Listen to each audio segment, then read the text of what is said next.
سبحان الله والحمد لله ولا إله إلا الله والله أكبر ولا حول ولا قوة إلا بالله العلي العظيم.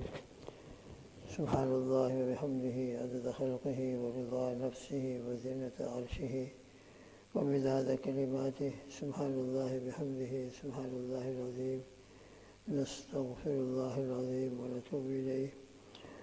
أصبحنا وأصبح الملك لله رب العالمين. اللهم إنا نسألك خير هذا اليوم، فتحه ونصره ونوره وبركته وهداه لنا ولجميع أمة محمد صلى الله عليه وسلم، ونعوذ بك من شر هذا اليوم وشر ما بعده.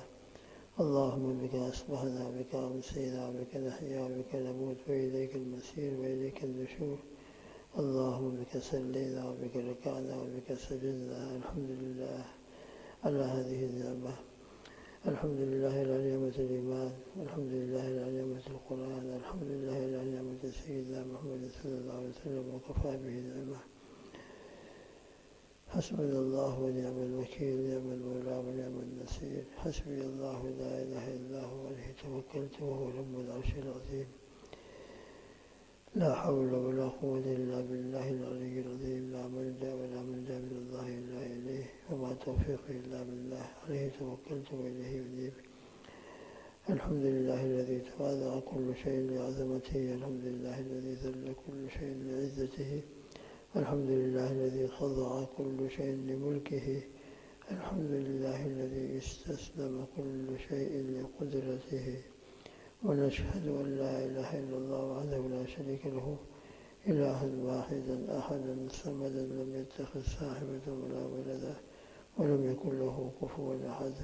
ونشهد أن سيدنا وحبيبنا وسندنا ومولانا محمد عبده ورسوله، صلوات الله وسلامه على سيد الأولين والآخرين، خاتم الأنبياء والمرسلين، قائد الغر المحجلين، سيدنا محمد وعلى آله وأصحابه وأزواجه وأتباعه أجمعين، وبارك وسلم تسليما كثيرا كثيرا كثيرا.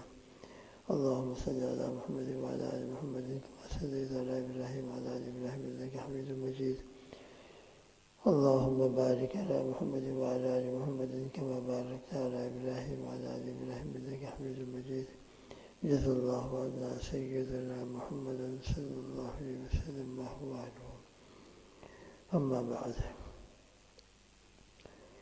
سجدے کی حالت میں دعا کا تذکرہ کل ہوا تھا. اللہم لک سجدت وبک آمنت ولک اسلمت. سجد وجهي للذي خلقه وصوره فأحسن صورته وشق سمعه وبصره وتبارك الله أحسن الخالقين. ابو داؤد شریف کے اندر یہ دعا حضور پاک صلی اللہ تعالیٰ علیہ وسلم سے نقل کی گئی ہے. اسی طرح ایک دعا اور بھی آتی ہے ابو داؤد شریف کے اندر. حضور پاک صلی اللہ علیہ وسلم یہ بھی دعا کبھی کبھی جیسا موقع ہوگا پڑھتے اور مانگتے تھے. اللہم اغفر لی ذنبی کلہ دقہ وجلہ اولہ وآخرہ علانیتہ وسرہ. جس کا ترجمہ اور مفہوم یہ ہے، اللہم اغفر لی ذنبی کلہ، اے اللہ میرے تمام گناہوں کی مغفرت فرما دیجیے، میرے تمام گناہوں کو معاف فرما دیجیے. دقہ وجلہ، چھوٹے ہوں بڑے ہوں، اولین پہلے کیے ہوں آخر میں کیے ہوں، علانیہ کھلم کھلا کیے ہوں، تنہائیوں کے اندر کیے ہوں. غرض کہ میرے ہر قسم کے گناہوں کو معاف فرما دے. انشاءاللہ سجدے کی یہ دعا اللہ تعالیٰ امید ہے ضرور قبول فرمائیں گے. انسان بالکل اپنے آپ کو اللہ کے سامنے جھکائے ہوئے ہوتا ہے. تسبیح اور اللہ کی حمد اس کی زبان پر ہوتی ہے، اور سجدے کی حالت میں اللہ کی رحمت بندے کی طرف بہت متوجہ ہوتی ہے، بہت متوجہ ہوتی ہے. اللہ سے انسان بہت قریب ہوتا ہے سجدے کے اندر. چنانچہ ابو داؤد شریفی کے اندر ایک روایت ہے، رسول اللہ صلی اللہ تعالیٰ علیہ وسلم کا ارشاد عالی ہے، اقرب ما یکون العبد من ربہ وهو ساجد. اقرب ما یکون العبد من ربہ وهو ساجد. انسان کی سب سے بہترین حالت جس میں وہ اپنے رب سے بہت قریب ہوتا ہے وہ یہ حالت ہے کہ وہ سجدے میں ہو، ساجد ہو، سجدہ کرنے والا ہو۔ انسان سجدے کی حالت میں اپنے رب ارحم الراحمین سے بہت قریب ہو جاتا ہے۔ اس لیے حضور پاک صلی اللہ تعالی وسلم نے اسی حدیث میں آخر میں ارشاد فرمایا فَأَكْثِرُوا فِيهِ الدُّعَاء، اس لیے تم سجدے میں کثرت سے دعا کرو، سجدے میں کثرت سے دعا کرو۔ دعا کی قبولیت کے لیے یہ حالت تمہاری بہت اعلیٰ درجے کی ہے۔ سجدے کی حالت میں تم اللہ سے دعا کرو گے، اللہ سبحانہ و تعالیٰ کو بہت تم پر رحم آئے گا کہ میرا بندہ میرے سامنے کس عاجزی کے ساتھ اور کس عبدیت کا اظہار کرتے ہوئے پڑا ہوا ہے، اور میری تسبیح و میری پاکی و میری کبریائی و میری عظمت کو بیان کر رہا ہے، اور پھر اپنی مغفرت کی دعا کر رہا ہے۔ اپنے لیے دعا کریں، امت کے لیے دعا کریں۔ اس لیے سجدے کی حالت میں دعا کرنا ایک مستقل مسئلہ ہے۔ امام ابو داؤد رحمۃ اللہ علیہ نے باقاعدہ باب الدعاء فی الرکوع والسجود ایک باب قائم فرمایا ہے کہ رکوع اور سجدے کی حالت میں دعا کرنا، اور اسی سلسلے کے اندر یہ دعائیں بھی نقل فرمائی ہیں۔ تو رکوع میں تو زیادہ مناسب نہیں ہے، رکوع میں تو حدیث میں آپ کو آتا ہے فَعَظِّمُوا رَبَّهُ کہ رکوع میں جتنا ہو سکے اپنے رب کی تعظیم بیان کرو۔ البتہ سجدے کے اندر جتنا ہو سکے دعا کرو، تسبیح و تحمید کے ساتھ۔ پہلے اللہ کی تسبیح ہو، اللہ کی حمد ہو، اللہ کی عظمت و کبریائی ہو، سبوح قدوس ربنا ورب الملائکۃ والروح سبحان ذی الجبروت والملکوت والکبریاء والعظمہ، اور پھر خود سبحان ربی الاعلیٰ، سبحان ربی الاعلیٰ، سبحان ربی الاعلیٰ جو سجدے کی تسبیح ہے۔ اور پھر ان تسبیحات کے ساتھ پھر یہ دعائیں بھی، اپنے لیے مغفرت کی دعا، امت کے لیے مغفرت کے لیے دعا، انشاءاللہ یہ دعا سجدے کی حالت میں۔ لیکن سجدے میں دعا کرنے کی دو کنڈیشنیں علماء نے بیان فرمائی ہے، دو شرطوں کا ہم کو لحاظ رکھنا ضروری ہے، ورنہ سجدے کے اندر جو تسبیحات ہیں اسی پر ہم اکتفا کر لیں۔ پہلی شرط تو یہ ہے کہ عربی کے اندر دعا ہو۔ عربی کے اندر اگر کوئی سجدے میں اردو میں، انگلش میں، گجراتی میں، بنگالی میں یا اور دنیا کی کوئی لینگویج کسی زبان میں دعا کرنا شروع کر دے گا تو نماز فاسد ہو جائے گی، پھر نماز باقی نہیں رہے گی۔ لہٰذا کبھی بھی اردو کے اندر سجدے میں نماز پڑھ رہے ہوں اور نماز کا سجدہ ہو، کبھی بھی اردو میں دعا نہ ہو، انگلش میں دعا نہ کریں، کسی اور زبان میں دعا نہ کریں، عربی کے اندر ہو۔ اور مناسب یہ ہے، بہتر یہی ہے کہ عربی کی وہ دعائیں جو حدیث میں آئی ہے، جیسے یہی دعا اللہم اغفر لی ذنبی کلہ دقہ و جلہ اولہ و آخرہ علانیتہ و سرہ، یا شب قدر کی دعا حضرت پاک صلی اللہ علیہ وسلم نے حضرت ام المؤمنین عائشہ صدیقہ رضی اللہ تعالیٰ عنہ کو سکھائی تھی اللہم انک عفو تحب العفو فاعف عنی۔ یہ دعا ہم سجدے میں مانگے اللہم انک عفو کریم تحب العفو فاعف عنی وعن جمیع امت محمد صلی اللہ علیہ وسلم، یا اللہم اغفر لی واغفر جمیع امت محمد صلی اللہ علیہ وسلم، اللہم ارحمنی وارحم جمیع امت محمد صلی اللہ علیہ وسلم۔ اس قسم کی جو منقول دعائیں ہیں، معصور دعائیں ہیں حدیث پاک میں، قرآن میں، وہ دعا کی نیت سے سجدے میں مانگیں عربی کے اندر، اور یہ منقول دعائیں تو سجدے کی دعا انشاءاللہ ثم انشاءاللہ اللہ تعالیٰ قبول فرمائیں گے۔ اس لیے کہ سجدے کی حالت وہ حالت ہے کہ جس میں بندہ اپنے رب سے بہت قریب ہوتا ہے، لہذا سجدے کی حالت کے اندر دعا کرنا یہ بھی ایک مستقل۔ نبی کریم صلی اللہ علیہ وسلم سے ایک دعا اور بھی منقول ہے سجدے کے اندر اعوذ بعفوک من عقابک واعوذ برضاک من سخطک واعوذ بک منک جل وجہک لا احصی ثناء علیک انت کما اثنیت علی نفسک۔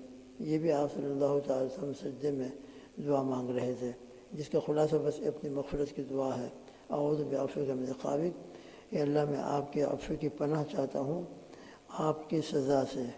آپ مجھے معاف کر دیں گے تو آپ کی سزا اور آپ کے عقاب سے میں بچ سکتا ہوں، اگر آپ معاف نہیں کریں گے تو پھر آپ کا عقاب اور آپ کی سزا مجھ پر اگر اتر گئی تو میرے لیے تو کوئی ٹھکانہ نہیں، میرے لیے کوئی پناہ گاہ نہیں، بس آپ کی ذات عالی میرے لیے پناہ گاہ ہے، آپ معاف کر دیں۔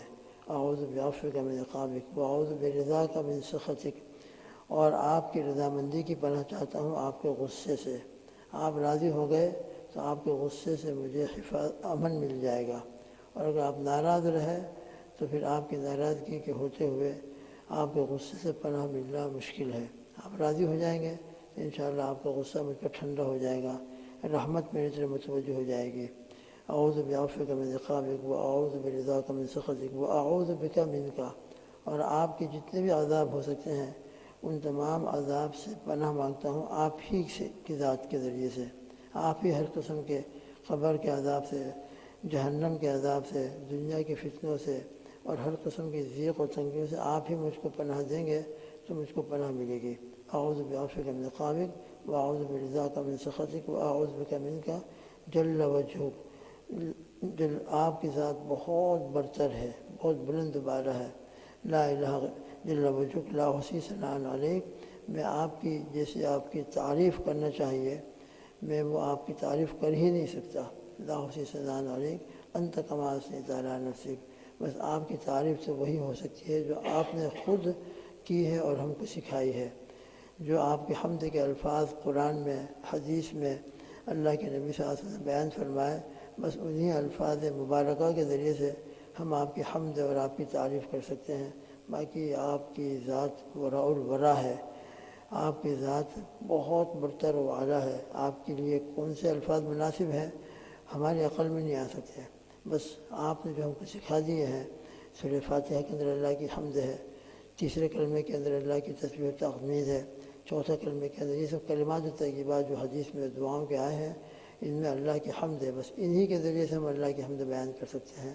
لا احصی ثناء علیک انت کما اثنیت علی نفسک، بس آپ کی ذات عالی تو حمد کے قابل وہی ہے جیسے کہ آپ نے خود اپنے تعارف کے لیے اپنے بارے میں کلمات قرآن میں اور آپ کے حبیب صلی اللہ علیہ وسلم نے احادیث میں بیان فرمائے ہیں۔ تو بہرحال سجدے کی حالت میں دعا بشرطے کہ عربی میں ہو اور یہ حدیث کی دعائیں ہوں تو انسان سجدے میں مانگے تو انشاءاللہ وہ دعا اللہ تعالیٰ قبول فرمائیں گے۔ اور خود نبی کریم صلی اللہ علیہ وسلم نے فرمایا ہے اکثر فیہ دعا، تم سجدے میں کثرت سے دعا مانگو۔ لہذا اس کی بھی ہم کو عادت ڈالنا چاہیے، تہجد کا ٹائم ہو، رات کی نماز ہو، اللہ کے سامنے ہم سجدے میں پڑے ہوئے ہوں اور اللہ سے مانگ رہے ہوں اپنے لیے، اپنے والدین کے لیے، اپنے بچوں کے لیے، اپنے رشتہ داروں کے لیے، جس نے اپنے لیے دعاؤں کی درخواست کی ان کے لیے، لیکن عربی کے اندر ہو۔ بس اللہم اغفر امت محمد صلی اللہ علیہ وسلم، اللہم ارحم امت محمد صلی اللہ علیہ وسلم، اس میں سب آ جائیں گے انشاءاللہ۔ رب اغفر لی ولوالدی وللمؤمنین یوم یقوم الحساب، اس میں بھی خود اپنے لیے، اپنے والدین کے لیے، سب کے لیے انشاءاللہ دعا اس میں آ جاتی ہے۔ اس قسم کی جو منقول دعائیں ہیں وہ دعا ہم سجدے میں مانگیں، عربی کے اندر ہو تو انشاءاللہ یہ دعا اللہ تعالیٰ بہت جلدی قبول فرمائیں گے۔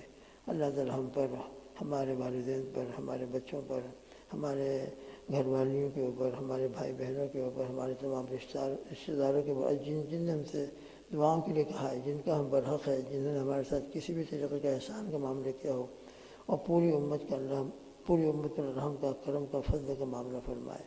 جو بیمار چل رہے ہیں ان کو شفا عطا فرمائے، اور جو حالات چل رہے ہیں اللہ جلدی سے ان حالات کو ختم فرما دے۔